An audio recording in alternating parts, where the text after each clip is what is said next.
আপাদমস্তক সাদায় মোড়ানো মীর কাদিমের ঐতিহ্যবাহী ধবল গরু।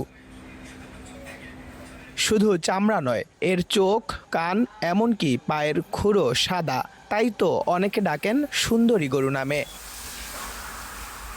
মুন্সিগঞ্জ সদর উপজেলার মীরকাদিম, পঞ্চসার, রামপাল, বর্জ্যযোগিনী সহ বিভিন্ন এলাকার খামারিরা কোরবানির জন্য প্রস্তুত করেছেন ধবল গরু।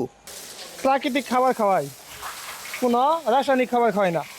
বুটবুসি, আবার আপনার লবণ, পুরো কয়েক পদ আছে, এগুলো মিলিয়ে আমরা এগুলো খাওয়াই। পুরান ঢাকায় ব্যাপক চাহিদা এসব গরুর। একসময় হাটে নেওয়া হলেও এখন বিক্রি হয় খামার থেকেই। আমাদের এই গরুগুলা পুরান ঢাকা লুকাইছে আগেই কিনে রাখা যায়, কুরবানির সময় আমরা এটি ডেলিভারি দিয়ে দিই। এই গরুর মাংসটা গ্রানযুক্ত এবং খুব নরম হয়, অনেক সুস্বাদু হয়, এই কারণে এই গরুটার অনেক দাম।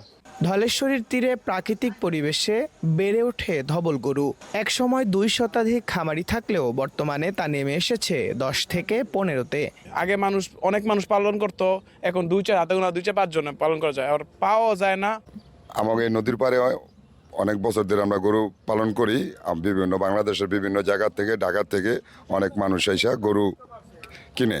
200 বছরের ঐতিহ্য টিকিয়ে রাখতে খামারিদের সব রকম পরামর্শ ও চিকিৎসা সেবা দেয়া হচ্ছে বলে জানান প্রাণী সম্পদ কর্মকর্তা। স্বাস্থ্যবিধির ব্যাপারে পরামর্শ দেই, ঠিকমতো ভ্যাকসিনেশন এবং এগুলাকে চিকিৎসা আমরা এত বেশি জোর দেই না।